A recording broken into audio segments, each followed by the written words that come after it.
હવે સ્પીપાના પેપરની અંદર આગળ આપણે હિસ્ટ્રી એટલે કે ઇતિહાસનું સોલ્યુશન જોઈએ. પહેલો પ્રશ્ન છે સ્વામી દયાનંદ સરસ્વતી, એની બાબતે કરેક્ટ સાચા વિધાન કહેવાના છે.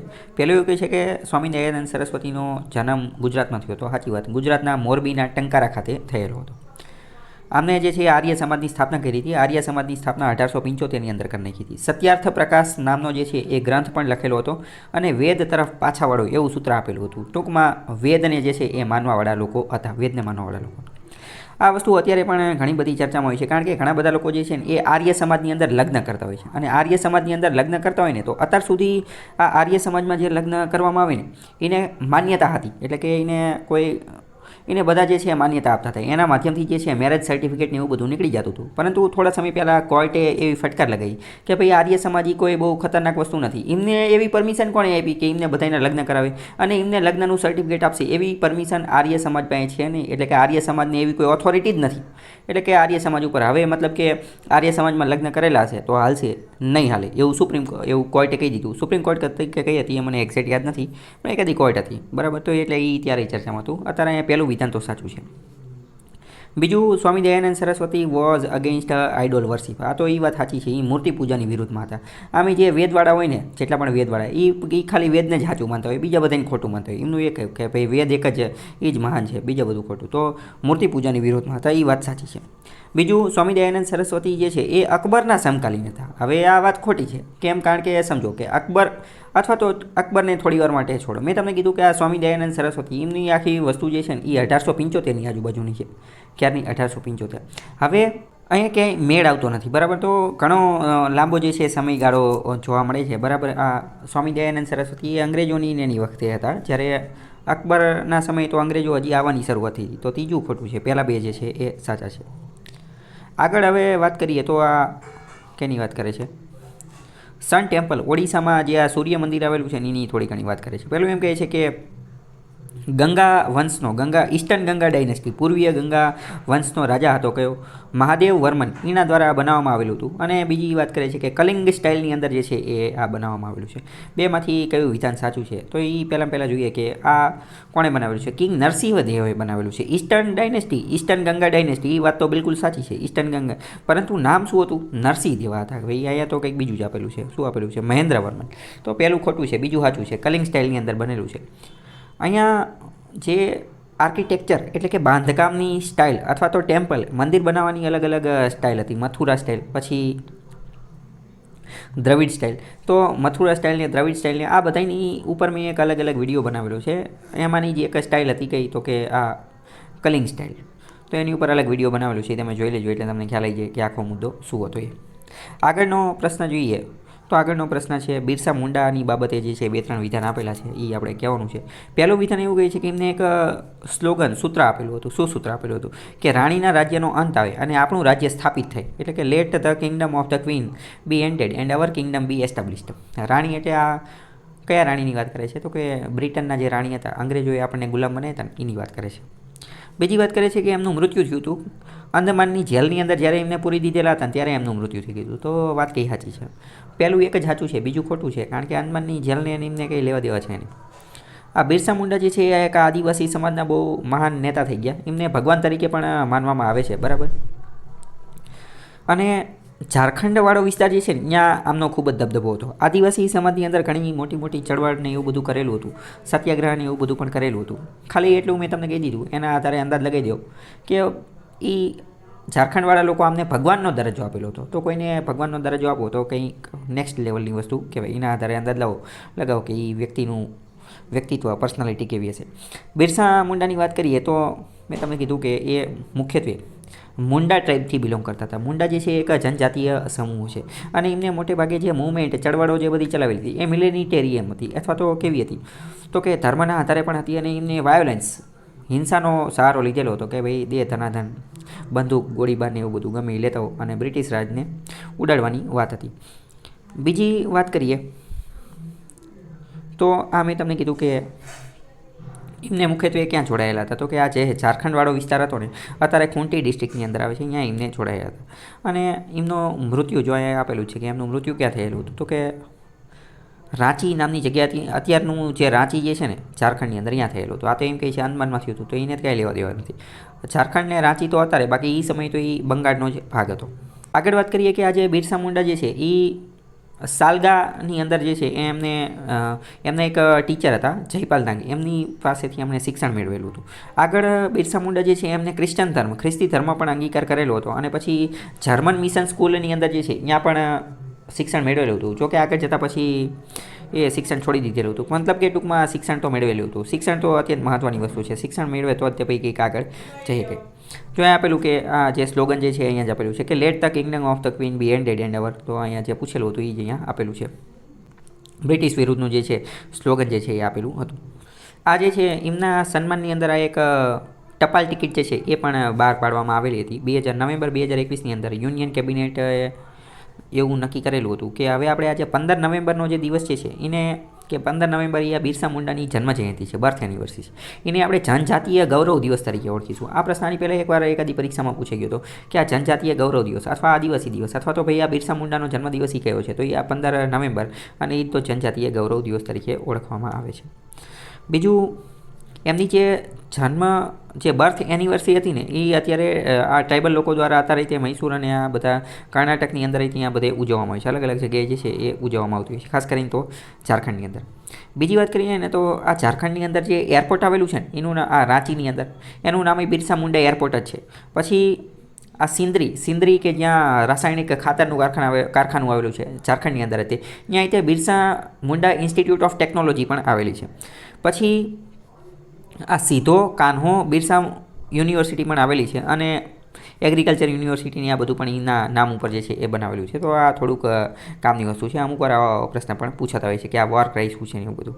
પછી એક મેઇન વસ્તુ 2004ની અંદર એક પિક્ચર આવેલી હતી કે ઉલગુલન એક ક્રાંતિ. આ ઉલગુલન શબ્દ જે છે એ પણ બિરસા મુંડા સાથે જ જોડાયેલું છે અને આ ઉલગુલન એક ક્રાંતિ એનો આ ઉલગુલન એક ક્રાંતિ જે છે એ આ બિરસા મુંડા ઉપર બનેલી પિક્ચર છે. આ પણ એક પ્રશ્ન પૂછાઈ ગયો હતો કે ઉલગુલન જે છે એ કોની સાથે જોડાયેલું છે, એ આ બિરસા મુંડા સાથે જે છે એ જોડાયેલું છે. આગળનો બીજો પ્રશ્ન પૂછીએ કે અબાઉટ હિસ્ટોરિકલ ફિમેલ ફિગર્સ. ઇતિહાસની અંદર મહિલાઓનો જે ફાળો હતો અથવા તો ઇતિહાસમાં જે મહિલાઓ થઈ ગઈ એની બાબતે વિધાન આપેલા છે, 2 વિધાન આપેલા છે કે કેલાડી ચેન્નમ્મા જે છે એ એક રાણી હતા કે જે મુઘલ એમ્પેરર ઔરંગઝેબની વિરોધમાં જે છે એમણે લડવાનું કામ કરેલું હતું. તો વાત બિલકુલ સાચી છે, આ ઔરંગઝેબની વિરુદ્ધ લડવાનું કામ કર્યું હતું. કારણ કે ભાઈ શિવાજીનો એક પુત્ર હતો રાજારામ. આ રાજારામ જે છે એ ભાગતો હતો કારણ કે ઔરંગઝેબ જે છે એને મારવા આવ્યો હતો, તો એ આ રાજારામ જે છે ભાગવાનું કામ કરતો હતો.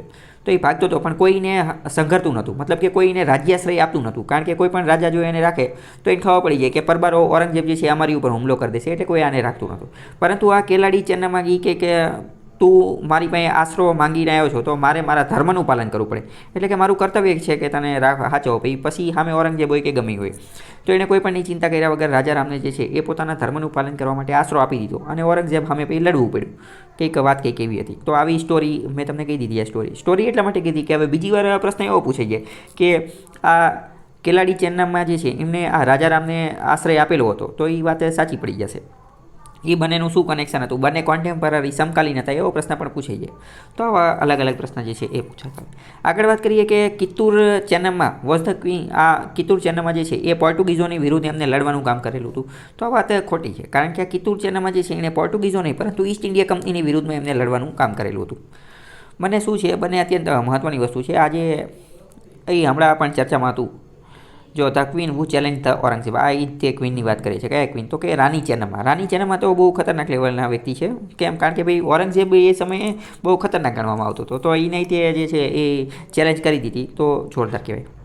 અને એવું પણ કહેવામાં આવે છે કે પોતાનો રાજધર્મ પાલન કરવા જે છે એમને શું કર્યું તો કે રાજારામ જે છે એને રાજ્યાશ્રય આપેલો. તો રાજારામ કે જે શિવાજીનો પુત્ર હતો. અને એવું પણ કહેવામાં આવે છે કે જો કદાચ આ રાણી ચેન્નમ્મા જે છે એમને આ રાજારામને આશ્રય ન આપ્યો હોત ને તો ઇતિહાસ કદાચ અલગ હોત. ઇતિહાસ જે છે એ થોડો ઘણો અલગ હતો. અહીંયા એમને કંઈક એક બહુ ખતરનાક વસ્તુ કીધેલી છે કે ધર્મ કોને માનવાનો, એટલે કે ધર્મનો મતલબ શું, તો કે do not go back to your words. શું છે એ બધું તમે એકવાર જોઈ લેજો. કર્તવ્યની એની બાબતની વાત છે, પોઝ મારી અને જોઈ લેજો. એ આખી સલાહ આપતા હતા. એ પોતાનો પુત્ર જે બાસપ્પા જે છે, બાસપ્પા એ રાણીનો પુત્ર હતો, એને મૃત્યુ સમયે જે છે આ પ્રકારની જે વસ્તુ જે છે એ શીખવાડતા હતા. હવે આ જે રાણી છે કયા રાણી, તો કે અત્યારે તો આપણે જોયું કે રાણી આ ચેન્નમમાં રાણી જે છે એ રાણી હતા ક્યાંના? તો કે કેલાડી નામની જગ્યાના. કેલાડી નામની જગ્યા જે છે એ કર્ણાટકનું જે કિનારો જે છે ત્યાં આવેલું છે. તો એક તો આ રાણી ચેન્નમમાં, કેલાડી અને કર્ણાટકા, એમને 25 વર્ષ સુધી જે છે એ શાસન કર્યું હતું, 1671થી 1696 સુધી. અને મોટે ભાગે તો એમને એટલા માટે જે યાદ રાખવામાં આવે છે કારણ કે આજે ભાગેલો મરાઠા રાજા હતો કોણ? શિવાજીનો પુત્ર રાજારામ, એને રાજ્યાશ્રય આપેલો હતો અને ઔરંગઝેબ સામે અને ભાઈ પરબારું લડવાનું ચાલુ કર્યું હતું, એને રાજ્યાશ્રય આપ્યો એટલા માટે. આ ચેન્નઈમાં જે છે ને એ પોર્ટુગીઝો સામે લડવાનું કામે કરેલું હતું કારણ કે આપણે જોયું કે એ કર્ણાટકની અંદર હતા. તો તમને ખ્યાલ હશે કે પોર્ટુગીઝોનો દબદબો ક્યાં હતો? તો કે ગોવાની અંદર. તો મતલબ કે બે બાજુમાં જ હતો. તો 150 વર્ષ સુધી આ પોર્ટુગીઝોનો દબદબો હતો. તો આમને વારંવાર એમની હારે પણ લપ થતી હતી. બ્રિટિશ અને ડચ હારે તે અમુક વાર જે છે એ લપ થતી હતી. બીજાપુરની બધાની હારે તે જે છે એ લપ થતી રહેતી હતી.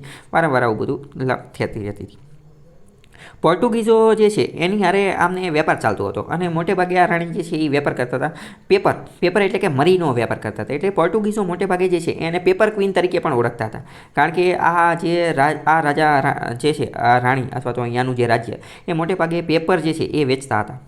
એટલે એવું પણ કહેવામાં આવતું હતું. આગળ જતાં આ જે કિંગડમ જે છે ને એની પછી હૈદર અલી જે છે એને જીતી લીધું અને મૈસૂરની અંદર જે છે એની અંદર જે છે એ સમાવિત થઈ ગયું હતું. અને આ જે કેલાડી નામનું રાજ્ય જે છે એની સ્થાપના જે છે આ ચોવડા નાયકે કરેલી હતી 1499ની અંદર. આવા પ્રશ્ન જે છે એ પણ પૂછાતું હોય છે અને એનું કેપિટલ શું હતું ને એ બધું અહીંયા લખેલું છે. મોસ્ટ ટાઈમ બીજી વાત કરીએ તો મેં તમને કીધું કે આ જે કર્ણાટકની બાજુનું આ જે રાજ્ય હતું ને એ પેપરના ટ્રેડ માટે જાણીતું હતું. પોર્ટુગીઝો સાથે પેપર એટલે શું? પેપર એટલે આ જે મરી આવી હોય ને આ તમે જોયેલી હશે આ મરી, એનો વેપાર જે છે એ મુખ્યત્વે અહીંયા થતું હતું. અને અહીંયા બીજી પણ મેઇન વસ્તુ હતી કે આ રાણી જે છે ને એ પેપર વેચતા હતા અને એની બદલામાં શું લેતા હતા? એની બદલામાંથી જે છે એ ઘોડા જે છે ત્યાંથી ખરીદતા હતા. પોર્ટુગીઝો એ બાજુ જે છે એ ઘોડાને બધું સારું મળતું હતું એટલે ત્યાંથી બે આજુબાજુમાં અરસપરસની વસ્તુ જે છે એ લેવાનું ખરીદવાનું ને એવું બધું કરતા હતા. બીજા રાણી હતા કે કિત્તુર ચેન્નમમાં, એની થોડી વાત કરીએ કે કિત્તુર ચેન્નમમાં શું છે. તો કિત્તુર ચેન્નમમાં જો અહીંયા લખેલું છે કે નોન ફોર, એમને મુખ્યત્વે શા માટે જાણે? તો કે 1824ની અંદર એમને ઈસ્ટ ઇન્ડિયા કંપનીની વિરુદ્ધમાં જે છે એ રિવોલ્ટ બળવો કરી દીધેલો હતો એની માટે જે છે એ જાણીતા છે. એમનો જન્મ જે છે એ આ બેલાગાવી નામની જગ્યાએ થયેલો હતો. એની થોડી વાત કરીએ કે એ તે જે છે એ કર્ણાટકની અંદર જ તે જાણીતા હતા અને ઇન્ડિયન ઇન્ડિપેન્ડન્સ મૂવમેન્ટ જે સ્વતંત્રતાની ચળવળ હતી એની અંદર એમને જે છે એ યોગદાન આપેલું હતું. એમને ક્યાંના રાણી હતા? તો કે ભાઈ કિત્તુરના હતા. કિત્તુર એ પણ ક્યાં? કર્ણાટકનું તે એક પ્રિન્સલી સ્ટેટ જે છે એ હતું. અને મુખ્યત્વે તો એમને આજે ડોક્ટ્રિન ઓફ લેપ્સ એટલે કે જે આ ડેલહાઉસીની જે આ ખાલસા નીતિ હતી ને, ખાલસા નીતિ એની વિરુદ્ધમાં જે છે એ એમને બળવો કરેલો હતો. અને સમયગાળો તમે જુઓ 1824, તો એ જ સમયગાળો હતો કે જ્યારે શું આવેલું હતું? આ ડોક્ટ્રિન ઓફ લેપ્સ જે છે આવેલી હતી એના માટે. તો આવો પ્રશ્ન બીજી વાર એ પૂછાઈ જશે કે એમને વિરોધ આ કર્યો હતો તો એ કોની વિરુદ્ધમાં? તો આ ડોક્ટ્રિન ઓફ લેપ્સની વિરુદ્ધમાં. આગળ એક બીજો પ્રશ્ન આપેલો છે. આ બહુ ખતરનાક પ્રશ્ન છે. આ પૂછ્યો એ તે બહુ મોટી વાત કહેવાય, નહીંતર આવા પ્રશ્ન પૂછતા નથી. પ્રશ્ન શું છે? અશોકના શિલાલેખ આપેલા છે. અશોકના જે શિલાલેખ આપેલા છે એની આપણે સાચી જોડી જે છે એ કહેવાનું. પહેલું એવું કહે છે કે સન્નાટી કર્ણાટકની અંદર, બીજું એવું કહે છે સોપારા મધ્યપ્રદેશની અંદર, ત્રીજું એવું કહે છે કે જોગડા જે છે એ ઓડિશાની અંદર, અને પછી એવું કહે છે કે કલસી એ ઉત્તરાખંડની અંદર. તો કઈ રીતનું છે શું છે? પહેલાં ડાયરેક્ટ જો તમારે જવાબ જોવો હોય તો અહીંયા જો તમે બધા જોઈ શકો છો. ગિરનાર નામનો શિલાલેખ છે જૂનાગઢની અંદર આપણે. પછી આ સોપારા જે છે સોપારા એ ક્યાં છે? મહારાષ્ટ્રની અંદર. પછી આ સન્નાથી જે છે સન્નાથી એ જે છે એ અહીંયા મહારાષ્ટ્રની અંદર દેખાડે છે. પછી એક અહીંયા આ જોગડા એ ક્યાં છે? તો કે એ ઓડિશાની અંદર. કલસી ક્યાં છે? તો કે ઉત્તરાખંડની અંદર. બાકી હવે 1 by 1 જોવો હોય તો તમે હવે અહીંયા જોઈ શકો છો. પહેલાં સન્નાટી. આ બધા હવે સમજો. પહેલાં અશોકના શિલાલેખ છે. પ્રશ્ન પૂછે તમને મગજમાં એવું થાય કે ભાઈ અશોકના શિલાલેખ શું પૂછા કરે છે. અશોક બહુ ખતરનાક લેવલનો રાજા હતો. અહીંયા જે મારે અહીંયા પેઇડ લેક્ચર ને એવું બધું ચાલતું હોય, પેઇડ હિસ્ટ્રીના લેક્ચર જે હું ચલાવતો હોય ને એની અંદર અશોક ઉપર જ તો 2-3 કલાક વાતચીત થઈ જાય છે કે ભાઈ અશોક કોણ હતો. અશોક એ વ્યક્તિ હતો કે જેનું અત્યારે પણ ઘણું બધું મહત્ત્વ છે. અશોકની આપણે વાત કરીએ કે જો કદાચ અશોક નામનો રાજા ન હોત ને તો અત્યારે ભારતનું 50થી 60% અસ્તિત્વ ન હોત. અત્યારના સંદર્ભની અંદર પણ આપણે વાત કરીએ ને તો અત્યારે પણ ઘણી બધી વસ્તુ એવી છે કે જે અશોક વગર જે છે એ આપણે એને ઇમેજિન જ ન કરી શકીએ. એટલે લગભગ 2-3 કલાક તો ખાલી અશોકને સમજાવવામાં જ ચાલી જાય છે. મતલબ અશોકનું યોગદાન ઘણું વધારે છે. એને જે બધા શિલાલેખોને એવું બધું લખાવેલું હતું એ બહુ ખતરનાક લેવલની વસ્તુ છે. તો આ સન્નાતી શું છે? સન્નાતી પહેલાં તો ક્યાં આવેલું છે? તો કે કર્ણાટકની અંદર આવેલું છે.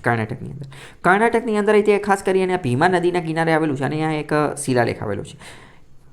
1986ની અંદર જ્યારે ખોદકામ કરવામાં આવેલું ત્યારે આ સન્નાતી નામની જગ્યા જે છે મળેલી. આની સ્ટોરી જે છે બહુ ખતરનાક છે. તમે અહીંયા મેપની અંદર જોઈ શકો છો. અહીંયા કર્ણાટકની અંદર આવેલું છે સન્નાતી. ક્યાં તો કે કર્ણાટકની અંદર. સ્ટોરી તમે જોશો તો બહુ ફિલ્મી લાગશે, બહુ ખતરનાક લેવલની. આખી સ્ટોરી શું હતી? 1986ની અંદર શું હતું? 1986ની અંદર આ જે જગ્યા હતી, કઈ જગ્યા? આ જે શિલાલેખની વાત કરીએ છીએ ને, સન્નાતી. સન્નાતી નામની જગ્યા હતી. ત્યાં કાલી માતાનું મંદિર હતું. કાલી માતાનું મંદિર હતું તો એનું રૂફ, એનું છપરું જે છે એ પડી ગયું. ધરતીકંપ આવ્યો હશે, ગમે કંઈક થયું હશે.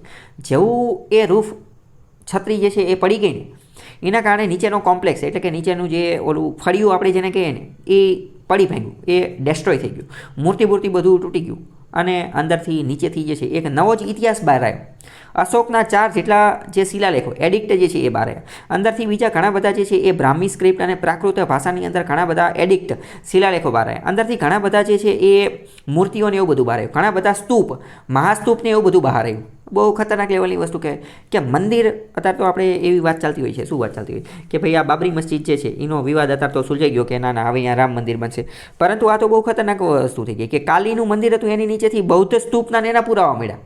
તો મતલબ તો એવી વાત થઈ કે પહેલાં બુદ્ધ સ્તૂપ હતો અને એની પછી એની ઉપર મંદિર બનાવી દીધું હતું. અથવા તો આ જે અશોક જે છે એના બધા શિલાલેખોને એ બધું હતું, એની ઉપર મંદિર બનાવી દીધું હતું. તો આખી દુનિયા જે છે, આખું ભારત જે છે, બધા લોકો એ ચોંકી ગયા કે ભાઈ આવું કઈ રીતે થઈ ગયું.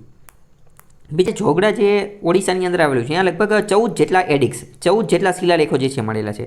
એ 14ની અંદરથી 1 થી 10 જે છે ને, 1 થી 10 એ સિમિલર, એટલે કે એક સમાન જેવા જ છે. જ્યારે બીજા 11 થી 14 રહ્યા ને એ થોડા અલગ અલગ છે અને એ થોડી બીજી એની કરતાં થોડીક દૂર મળેલા છે. આની ઉપરથી ઘણી બધી માહિતી પણ મળે છે. પોલિટિકલ, પછી એનું ક્રિએટર કોણ હતું, પબ્લિક એડમિનિસ્ટ્રેશન ને એવું બધું કેવું ચાલતું હતું, એ બધું પણ એના આધારે જે છે એ ખબર પડે છે. તો આ શિલાલેખો જે છે એ એક રીતે ઇતિહાસનો સ્ત્રોત જાણવા માટેના પણ એક મહત્ત્વના સાધનો છે.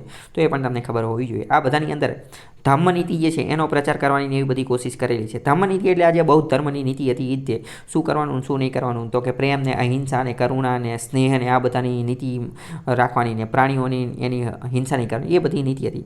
તો એના બધા સૂચનોની એ બધું જે છે એ લખાવેલું છે. આગળ વાત કરીએ ખલસી અથવા તો એને ઘણી બધી વાર કલસી પણ કહે છે. એનો રોક એડિક્ટ જે છે એ ક્યાં આવેલો છે? એ જે છે એ પણ એક અશોકનો જ છે. અશોકે આખા ભારતની અંદર બધે જે છે એ રોક એડિક્ટ જે છે એ લખાઈ દીધેલા હતા. ઉત્તરાખંડની અંદર અહીંયા તે લગભગ 1 થી 14 જેટલા રોક એડિક્ટ જે છે એ લખાઈ દીધેલા હતા. અત્યારે એક વસ્તુ તમે નોટ કરતા હશો, અત્યારે ગમે નેતા, મંત્રી કે વડાપ્રધાન કે મુખ્યમંત્રી કે કોઈ પણ હોય, એ ગમે આ જઈને ઉદ્ઘાટન કરે તો તકતી મારી અને એનું સન્માન કરે. તો એ તકતી મારવાની જે બધી વસ્તુ જે છે ને એ સાલો પહેલાં અશોકે કરી નાખી છે. એ બધાનું શરૂઆત, એ બધાના પિતાશ્રી જે છે એ અશોક છે. કલસી જે છે ઉત્તરાખંડની અંદર આવેલું છે. એલેક્ઝાન્ડર કનિંઘહામ કે જેણે એએસઆઈની સ્થાપના કરી હતી, એણે 1850ની અંદર આ ગોતવાનું કામ કર્યું હતું. આ જે ટેકરો દેખાય ને એ આ કલસી અથવા ખલસી જે છે એનો શિલાલેખ છે. પ્રાકૃતના બ્રાહ્મી લિપિની અંદર છે. આ બધું જોઈ શકો છો. આગળ હાથી જે છે એનું પ્રતીક છે. હાથી કોનું પ્રતીક છે? બૌદ્ધ ધર્મનું પ્રતીક છે. એનું મતલબ શું થાય એ પેઇડ લેક્ચરની અંદર ઘણી બધી વાર સમજાવેલું છે. આગળ આ ઇન્સ્ક્રિપ્શનમાં શું છે ને એ બધું પણ તમે જોઈ શકો છો. આ કલસીનો શિલાલેખ એટલા માટે પણ મહત્વનો છે કારણ કે અહીંયા જે છે એ ત્યાં જે છે એ કંધારની અંદર જે શિલાલેખ મળેલો છે કે જે બાયલિંગ્યુઅલ, 2 ભાષાની અંદર છે, ગ્રીક અને એરેમિક, એની સાથે થોડો ઘણો જે છે એ મળતું આવે છે. તો એ પણ અહીંયા થોડું ઘણું જે છે એ લેવા દેવા. કલસી જે છે ને ઉત્તરાખંડની અંદર જે શિલાલેખ, એ 3જી સદીની અંદર જે છે એ બૌદ્ધ ધર્મનું એક અત્યંત મહત્વનું સ્થાન હતું. અને અશોકે જે છે એને રાજ્યશ્રીને એવું બધું આપેલું હતું અને વેરિયસ મિશનરી એક્ટિવિટીઝ, ધર્મની ઘણી બધી પ્રવૃત્તિઓને એવું બધું થયું હતું. અને એ સમયનું એટલે કે 3જી સદીનું જે છે ને એ ટ્રેડ, વ્યાપાર માટેનું પણ બહુ ખતરનાક લેવલનું જે છે એ જગ્યા હતી. વ્યાપાર માટે પણ એ બહુ પ્રસિદ્ધ હતું. જેવી રીતે અત્યારે કેમ ગુજરાત જે છે એ આખા ભારતની અંદર વ્યાપાર માટે, તો એ સમયે આ કલસી નામની જગ્યા જે છે એ વ્યાપાર માટે બહુ આગળ પડતું નામના જે છે એ ધરાવતું હતું. અહીંયા જો આપેલું છે હબ ઓફ ટ્રેડર્સ, વેપારીઓ માટેનું એક હબ જે છે એ માનવામાં આવતું હતું. અને તિબેટિયન બુદ્ધિઝમ જે ફેલાયેલું હતું એની પાછળ પણ આ કલસી જે છે એનો યોગદાન જે છે એ વધારે રહેલું હતું. કારણ કે તમે ખુદ વિચારો કે ઉત્તરાખંડની અંદર હતું, તો ઉત્તરાખંડની બાજુમાં ત્યાંથી તિબેટ જે છે એની તો સરહદ લાગુ પડતી હતી. તો ત્યાંથી જ તો બધું આદાન પ્રદાન થયેલું હતું, કલ્ચર, સંસ્કૃતિનું આદાન પ્રદાન થયેલું હતું. આગળનો પ્રશ્ન જોઈએ કે આ પૃથ્વીરાજ ચૌહાણની બાબતે 2 વિધાન આપેલા છે. હમણાં પિક્ચર એ ગયું અક્ષય કુમારનું, એની વાત કરે છે કે હી રોટ હિઝ ઓટોબાયોગ્રાફી કોલ્ડ પૃથ્વીરાજ રાસો. એણે પોતાની આત્મકથા લખી હતી. પૃથ્વીરાજ ચૌહાણે પોતાની કોઈ આત્મકથા લખી નથી. પૃથ્વીરાજ રાસો નામની જે પુસ્તક જે છે એ કંઈ એમને લખેલી નથી. એ આ ચંદબરદાઈએ લખેલી છે.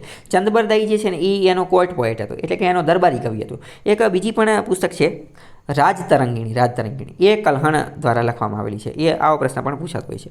બીજું અહીંયા વિધાન કહે છે, એટલે પહેલું તો હવે ખોટું જ થઈ ગયું. બીજું કહે છે કે રાયપિથોરા કિલ્લો જે છે ને એ અજમેરની અંદર પૃથ્વીરાજ ચૌહાણે બનાવેલો હતો. તો એને નહોતો બનાવેલો, એ આ અનંગપાલ તોમાર ને એ બધા લોકોએ બનાવેલો હતો. એટલે કે ટૂંકમાં એ પૃથ્વીરાજ ચૌહાણની પહેલાં બની ગયો હતો. એની પહેલાંનો જે વંશ હતો ને એને બનાવેલો. તો બીજું જે છે એ પણ ખોટું છે. આગળ વાત કરીએ કે સૂફી સંત ખ્વાજા મોઇનુદ્દીન ચિશ્તી એ એના કોન્ટેમ્પરરી હતા. હવે એના બારામાં મને ખબર નથી, પણ આ બે તો ખોટા પડી જાય છે, એટલે આઈ થિંક આન્સર સી આવવો જોઈએ. કદાચ એ સાચું હશે. આ રાયપિથોરાનો કિલ્લો જે છે એ આવેલો છે. એક રીતે આ દિલ્હી જે છે ને, એનું સૌથી જૂનામાં જૂનું સ્ટ્રક્ચર જે છે ને એ આવડું હશે.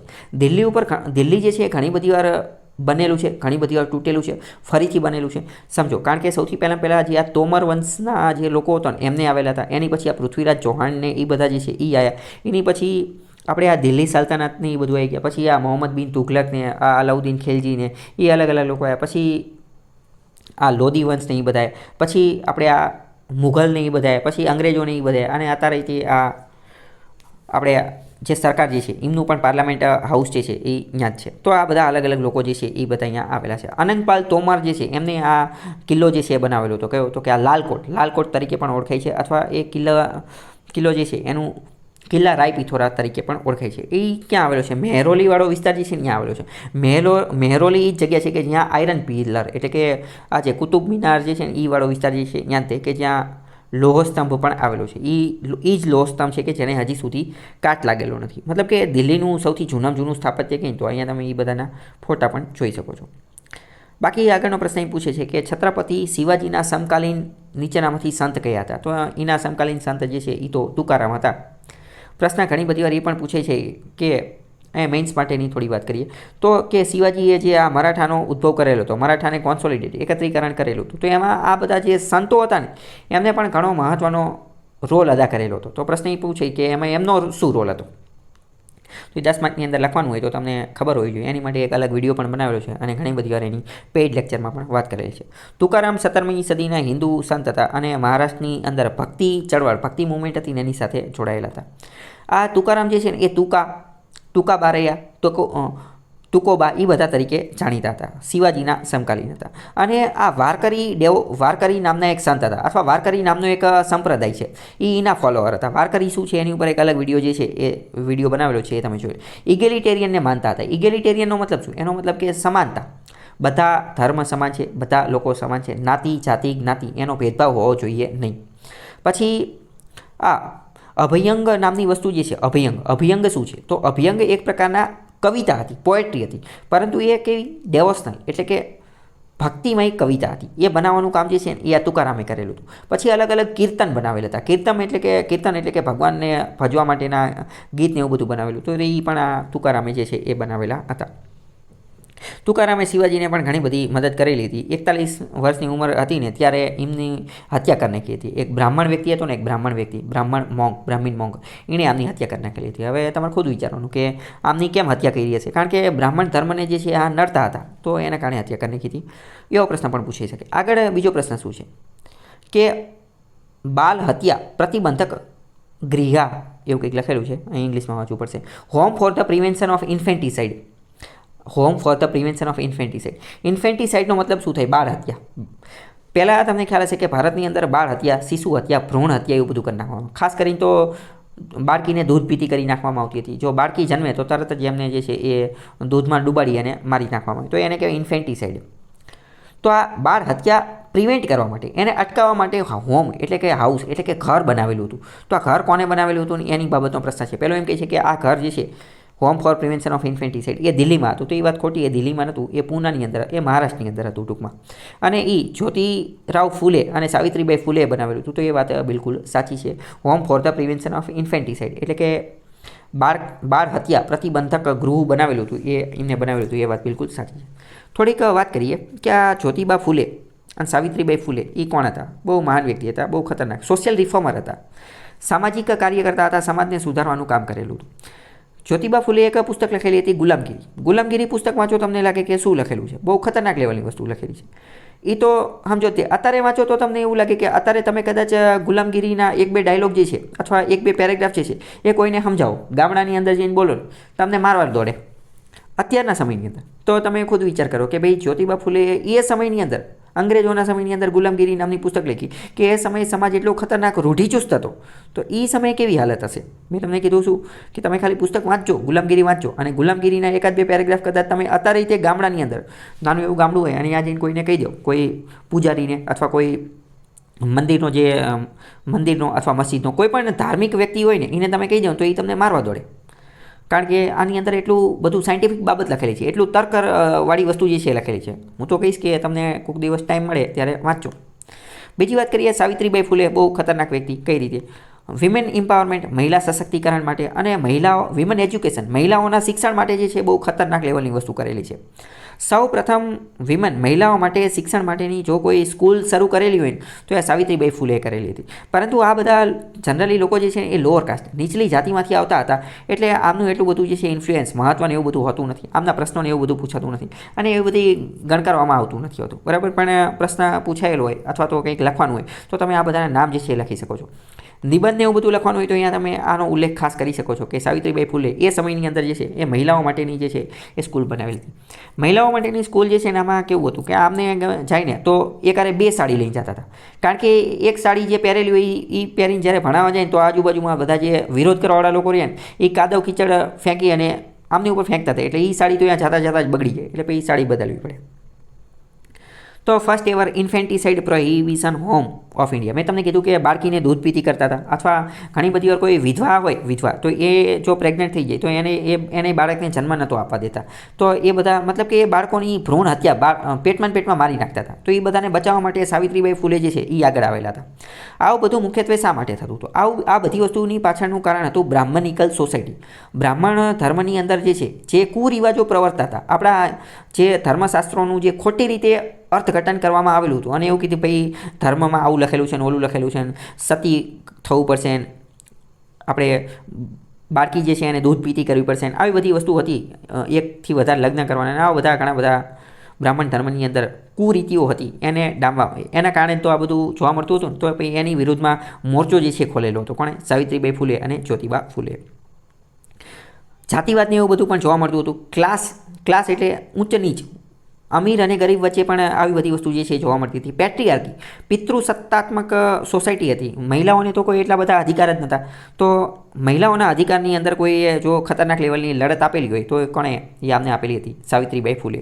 પુણેની અંદર જે છે એમને એક ઘર બનાવેલું હતું અને એ ઘરની અંદર ઘણી બધી વિધવા મહિલા જે છે આવી અને રહી શકતી હતી. ઘણી બધી એવી મહિલાઓ કે જેને ઘરેથી કાઢી નાખવામાં આવેલી હોય તો એ બધી પણ ત્યાં જે છે એ રહી શકતી હતી, રહેવા માટેની જગ્યા હતી. કારણ કે પ્રાચીન સમયમાં તો આ મહિલાઓની જે જીવન જે છે ને એ બહુ જ શ્રાપ રૂપ હતું. કેમ? કારણ કે એમને એવું કહેવાય કે એમને બહાર નહીં જવાનું, કારણ કે એ જો બહાર જાય અને કોકની ઉપર એનો પડછાયો પડી જાય ને તો તે વ્યક્તિનું જીવન જે છે એ ભ્રમિત થઈ જાય, ઓલું થઈ જાય, પેલું થઈ જાય.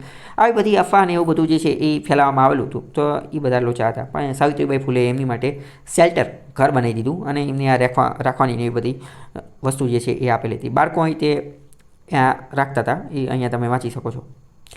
આ ઘર જે બનાવેલું હતું એ 10 જુલાઈ 1887 બનાવેલું હતું. તો 10 જુલાઈના દિવસે અત્યારે પણ જે છે એની ઉજવણી ને એવું બધું જે છે એ કરવામાં આવે છે. આગળનો બીજો પ્રશ્ન છે રામાનુજાચાર્ય. રામાનુજાચાર્યની બાબતે 3 વિધાન આપેલા છે કે એમનો જન્મ તમિલનાડુમાં થયો હતો. બીજું એવું કહે છે કે prime minister has unveiled statue of integrity named after him. ત્રીજું એમ કહે છે એ વોઝ 10મી સદીના એક વૈદિક ફિલોસોફર હતા અને સોશિયલ રિફોર્મર હતા. પહેલી વાત કરીએ તમિલનાડુમાં જન્મ થયો તો વાત બિલકુલ સાચી છે. બીજું એમ કહે છે વડાપ્રધાન નરેન્દ્ર મોદીએ એમનું પૂતળું જે છે એનું અનાવરણ કર્યું, એ વાત સાચી છે બિલકુલ. પરંતુ એ સ્ટેચ્યુ ઓફ ઇન્ટિગ્રિટી નથી, એનું નામ છે સ્ટેચ્યુ ઓફ ઇક્વાલિટી એટલે કે સમાનતાનું પૂતળું. આપણે જે આ નર્મદા કેવડિયા કોલોનીની અંદર જે પૂતળું બનાવેલું છે એનું નામ છે સ્ટેચ્યુ ઓફ યુનિટી એટલે કે એકતાનું પૂતળું. અને આ જે છે એનું નામ છે સ્ટેચ્યુ ઓફ ઇક્વાલિટી, સમાનતાનું પૂતળું. આ ઇન્ટિગ્રિટી એવું પૂતળું હજી સુધી ક્યાંય બનાવેલું નથી. ઇન્ટિગ્રિટીને ગુજરાતીમાં શું કહેવાય એ તો મને અત્યારે યાદ આવતું નથી, પરંતુ ઇન્ટિગ્રિટી એ એથિક્સની અંદર એક અત્યંત મહત્વનો ટોપિક છે. ઇન્ટિગ્રિટી એ એક પ્રકારની વેલ્યુ છે કે જે ઓનેસ્ટી કરતાં પણ નેક્સ્ટ લેવલની છે. ઇન્ટિગ્રિટી શું છે? એ 1-2 કલાકની અંદર મેં સમજાવેલું છે એથિક્સના વિડીયો લેક્ચરની અંદર. એ વિડીયો લેક્ચર જોઈ લેજો, તમને ખ્યાલ આવી જશે કે ઇન્ટિગ્રિટી શું છે. અને એથિક્સમાં પૂછાઈ શકે કે ઇન્ટિગ્રિટી જે છે એ સિવિલ સર્વન્ટની અંદર હોવો જોઈએ કે ન હોવો જોઈએ, અને હોવો જોઈએ તો એનું મૂલ્ય શું છે ને એ બધું સમજાવશે. બરાબર, તમને એ વિડીયો જોઈ લેજો. બીજું વિધાન મતલબ કે ખોટું છે, તો બીજું તમે ખોટું કરો તો ડાયરેક્ટ 1 and 3 આન્સર જે છે એ આવશે. આની આપણે થોડી વાત કરીએ રામાનુજાચાર્યની. તો એક રીતે આ ગૌતમ બુદ્ધ અને મહાવીર સ્વામીને એ બધા હતા ઈસવીસન પૂર્વે 3જી સદીની અંદર. ઈસવીસન પૂર્વે જ્યારે 3જી સદીની અંદર હતા ત્યારે બૌદ્ધ ધર્મનો અને જૈન ધર્મનો દબદબો આખા ભારતની અંદર વધી ગયો હતો. આખા ભારતની અંદર જે છે એ ત્યારે બૌદ્ધ ધર્મ જ ફેલાઈ ગયો હતો. પરંતુ પછી રામાનુજાચાર્ય નામનો એક વ્યક્તિ આવ્યો અને એણે પછી જે છે એ બૌદ્ધ ધર્મને ઘટાડવાનું કામ કર્યું અને ફરીથી હિન્દુ ધર્મને સ્થાપિત કરવાનું કામ કર્યું. એટલે ઘણી બધી વાર એવું પણ માનવામાં આવે છે કે રામાનુજાચાર્ય જે છે એ હિન્દુ ધર્મના રિવાઇવલ પુનઃ જાગરણ માટે એક જાણીતા છે. તો એવો પ્રશ્ન પણ પૂછાઈ જાય તો પણ તમારે યાદ રાખવાનું. હિન્દુ ફિલોસોફર હતા અને સોશિયલ રિફોર્મર હતા. જન્મ એમનો તમિલનાડુની આ શ્રી પેરુમ્બદૂર નામની જગ્યાએ, એ અત્યારે તમિલનાડુમાં આવેલી છે, એમનો જન્મ થયેલો હતો. આગળ બીજી થોડીક વાત કરીએ. અહીંયા આપેલું જશે ક્યાંક કે જો અહીંયા આપેલું છે સોશિયલ રિફોર્મર. 1 મિનિટ. બીજી મેઇન વસ્તુ એ જે છે એ વૈષ્ણવ પરંપરાને માનવાવાળા હતા. તો ઘણી બધી વાર આ પ્રશ્ન પણ પૂછાતો હોય છે. વૈષ્ણવ પરંપરા જે છે એને માનવાવાળા હતા. અને ભક્તિ મૂવમેન્ટ જે છે એનાથી પણ ઘણા બધા જે છે એ પ્રભાવિત થયેલા હતા. એમનો ફોટો છે. અને આ જે પૂતળું સ્ટેચ્યુ ઓફ ઇક્વાલિટી બનાવેલું છે કંઈક આવું છે, પીળા કલરનું દેખાય છે, હાથમાં એક આ કંઈક ધાર્યા જેવું છે નહીં. એ જે મૂર્તિ જે છે એનું આપણે થોડી વાર પછી એનાલિસિસ કરીએ. જો આપેલું છે સ્ટેચ્યુ ઓફ ઇક્વાલિટી, એનું નામ શું છે? સ્ટેચ્યુ ઓફ ઇક્વાલિટી, સમાનતાનું પૂતળું. એ ઇન્ટિગ્રિટી નથી. ઇન્ટિગ્રિટી તમને એ બહેકાવવા માટે એવું કીધેલું છે. સ્ટીલ ફ્રેમ, આખું પૂતળું જે છે એ સ્ટીલમાંથી અને પંચ ધાતુમાંથી બનાવેલું છે. આ અહીંયા તમે ફોટો જે છે એ જોઈ શકો છો. અહીંયા પણ આ ફોટો લેટેસ્ટ લેવલનો જોઈ શકો છો. હવે જો આ ફોટો જે છે ને એને થોડો સમજીએ. ફોટો સમજવો જરૂરી છે. Statue of equality was made in China. એ તો છોડો એને. તો આ તમે પૂતળું જુઓ. હવે પૂતળું જુઓ ને તો તમારે થોડું ઘણી વસ્તુ સમજવાની જરૂર છે. શું સમજવાની જરૂર છે? અહીંયા નીચે શું છે? નીચે અહીંયા જે છે એ બધા હાથી છે. હાથીની ઉપર શું છે? તો કે હાથીની ઉપર જે છે ને એ આ એક લોટસ એટલે કે કમળ છે. આ નીચે જે છે ને નીચે એ ઇન્વર્ટેડ લોટસ છે, ઊંધું કમળ છે. અને આ બે જે છે ને એ સીધા કમળ છે. અને એની ઉપર આ વ્યક્તિ જે છે એ રાખેલો છે. એક રીતે વાત કરીએ તો આ વ્યક્તિ છે અને એની આ એક પ્લેટફોર્મ છે. પ્લેટફોર્મની ઉપર બેસેલો છે. આ બધું હું તમને શા માટે કહું છું? આ બધું એટલા માટે કહું છું કે ભાઈ ભારતની અંદર મૂર્તિકલા હતી. મથુરા કલા, અમરાવતી કલા અને હજી એકાદી હતી, મને અત્યારે નામ યાદ નથી. 3 પ્રકારની અલગ અલગ જે છે એ મૂર્તિકલા હતી. તો એમાં જે મથુરાવાળી જે મૂર્તિકલા જે છે ને મથુરાવાળી, એ આ એનું ઉદાહરણ છે એની અંદર. અથવા તો અશોક દ્વારા જે મૂર્તિને એવું બધું બનાવવામાં આવતું હતું ને, આ એનું ઉદાહરણ છે. અશોકનો જે સારનાથ સ્તંભ જે છે ને, સારનાથનો અશોક પિલર અત્યારે આપણે જે રાજચિહ્ન તરીકે ઉપયોગ કરીએ છીએ, 4 સિંહવાળી આકૃતિ, એ પણ સેમ આવી છે.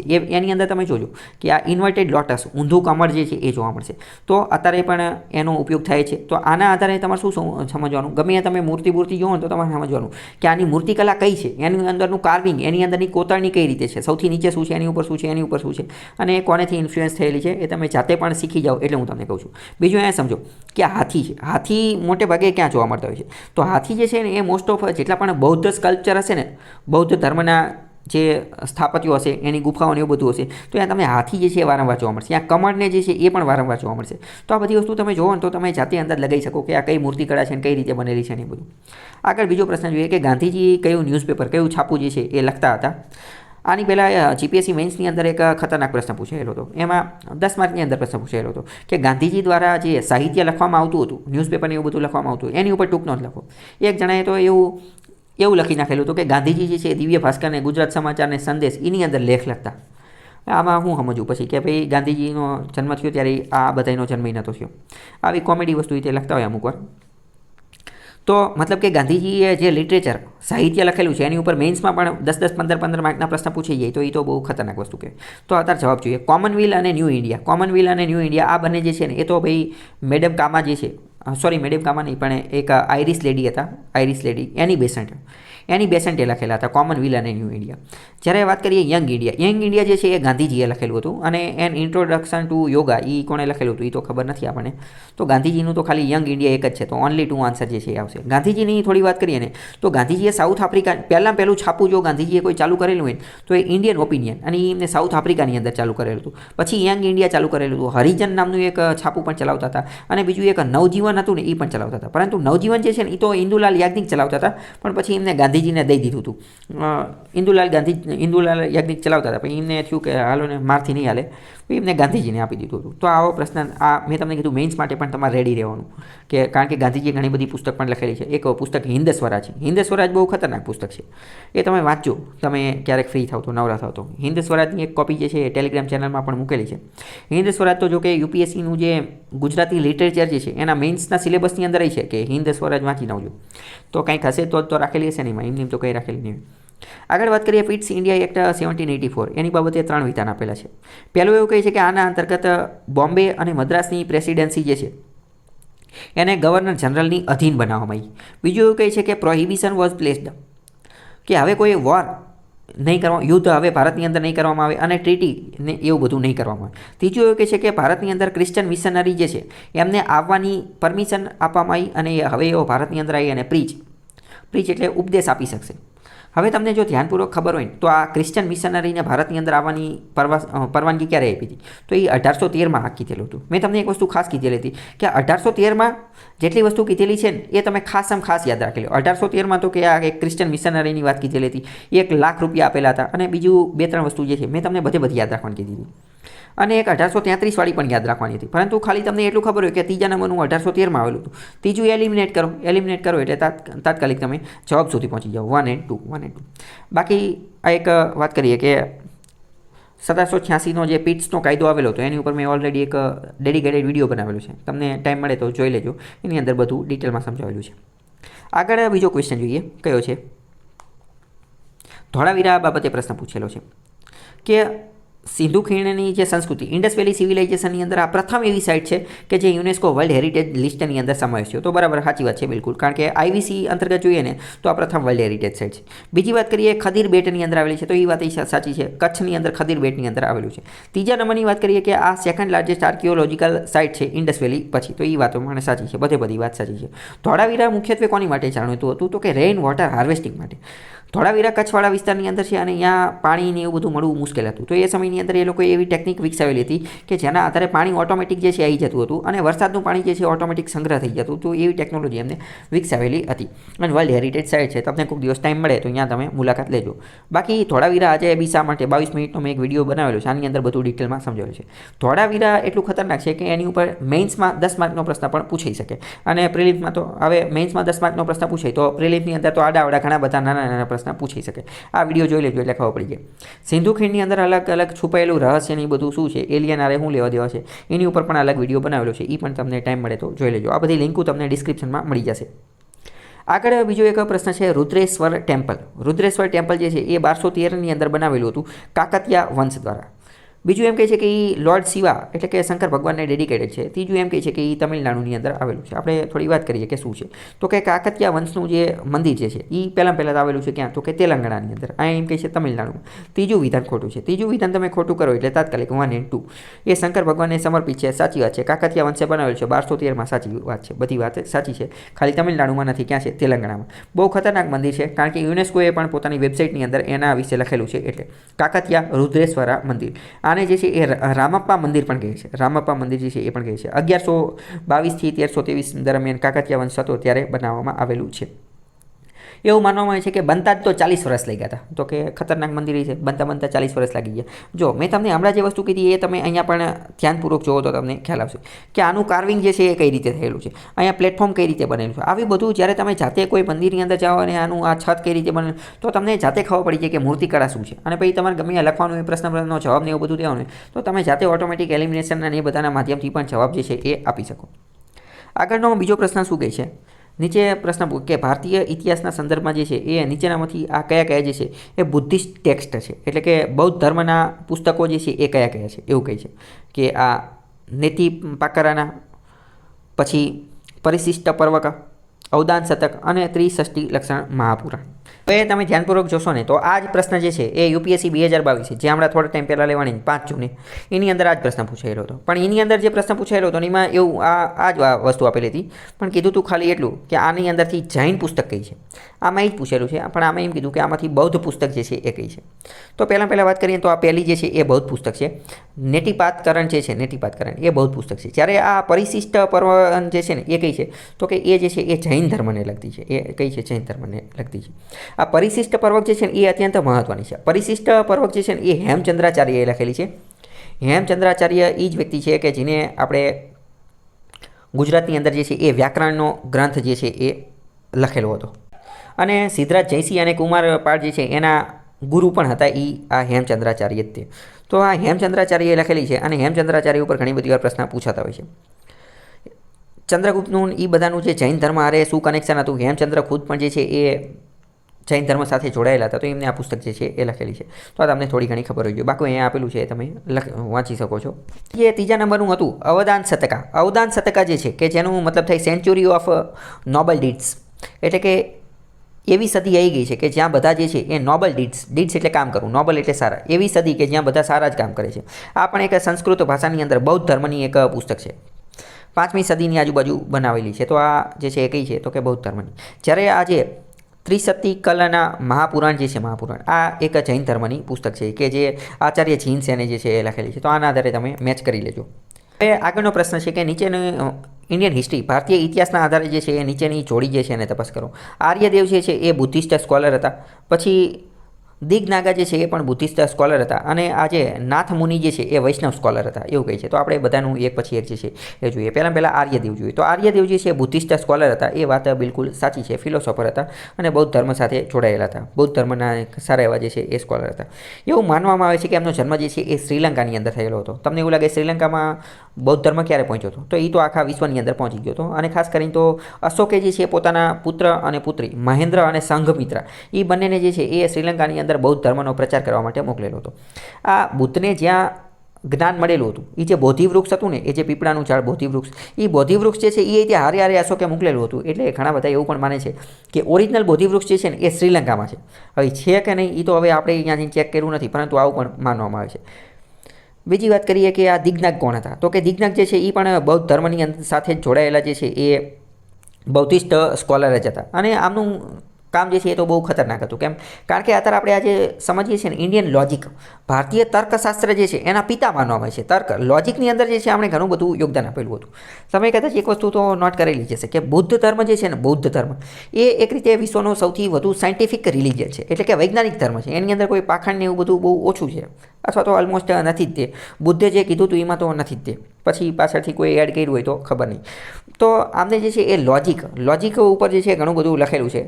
અને આગળ જતાં એની ઉપરથી ઘણા બધા પુસ્તકને એવું બધું પણ બનેલું છે. હેતુ વિદ્યા જે છે એ બનેલી છે ને આગળ જતાં સંસ્કૃતની અંદર આ ઇન્ડિયન લોજિક અથવા હેતુ વિદ્યા આ દિગનાગ જે છે એણે જે પુસ્તકો લખેલા હતા એના આધારે જ બનેલી છે. અને એ જ પછી આગળ જતાં આ પ્રમાણ નામનું એક પુસ્તક જે છે એ બની ગયું. આગળ જતાં બીજા બધા લોકોએ એમાંથી બન્યું. પછી હવે આગળ વાત કરીએ નાથ મુનિ જે છે એ વૈષ્ણવ ધર્મ સાથે જોડાયેલા હતા. વૈષ્ણવ ધર્મના જે છે એ ફિલોસોફર હતા અને વૈષ્ણવ આચાર્યની બધા હતા. તો પહેલાં 2 બુદ્ધવાળા હતા અને આ વૈષ્ણવવાળા હતા. નીચે ફોટો જોઈ શકો છો. આગળ બીજો પ્રશ્ન છે કે વિલિયમ બેન્ટિક જે છે એણે ઠગ લોકો જે છે એને ડામી દીધેલા હતા. કારણ કે ઠગ લોકો જે છે એમને શું કરતા હતા તો કે કાયદાની એસી તેસી કરી નાખેલી હતી. લોલેસનેસ એટલે કે ઠગોને ખતમ કરી અને અરાજકતાનો અંત લાવેલો હતો. તો પહેલું વાત બિલકુલ સાચી છે.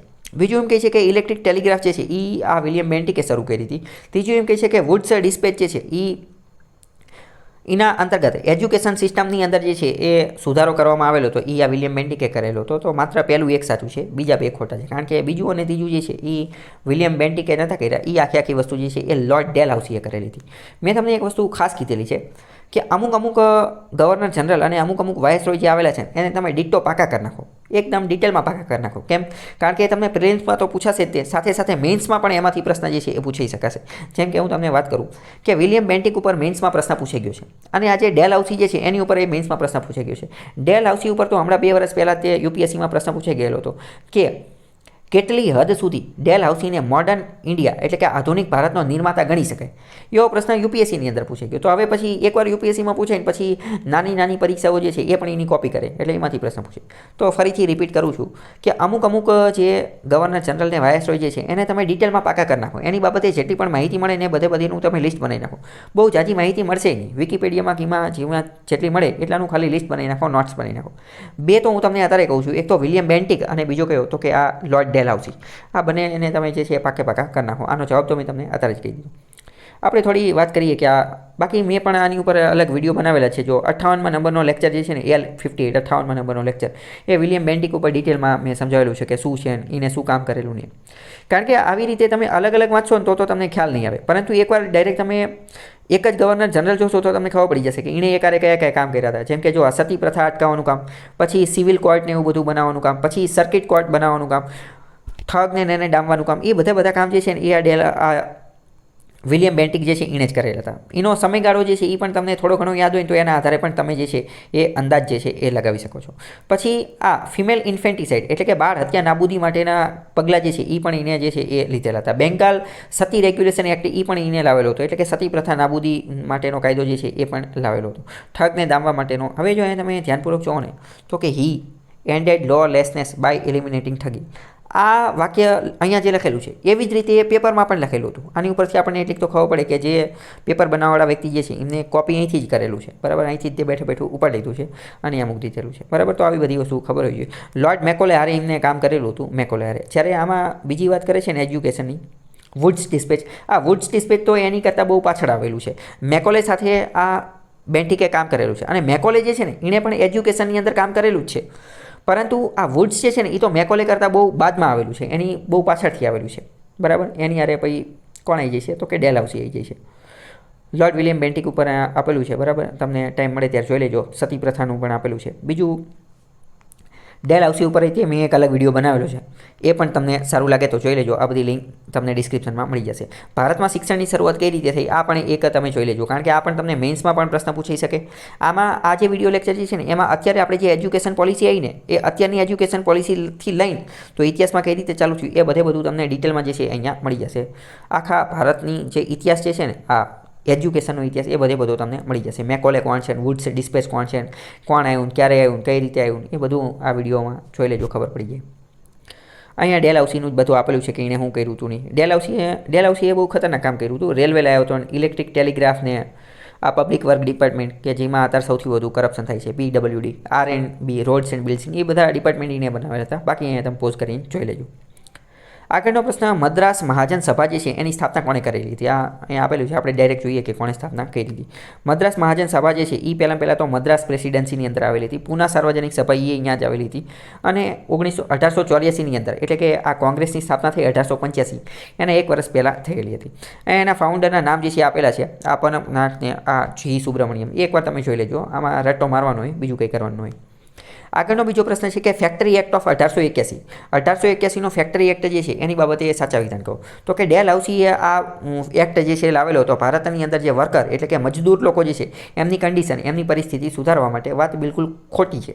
આ મજૂરોની પરિસ્થિતિ સુધારવા લાવ્યા હતા એ વાત સાચી હતી, પરંતુ ડેલહાઉસી નહોતો લાવ્યો, એ તો રિપન લાવ્યો હતો. કોણ લાવ્યું હતું? લોર્ડ રિપન લાવ્યો હતો. અને અહીંયા તમે થોડુંક જોવો તો તમને ખબર પડે. હમણાં જ આપણે જોયું કે ડેલહાઉસી જે છે એ 1830ની આજુબાજુમાં હતો. આ કાયદો 1881માં આવેલો છે. તો મેં તમને કીધું કે થોડો ઘણો ટાઈમલાઈન સમજશો તો પણ થોડો ઘણો અંદાજ જે છે એ આવી જશે.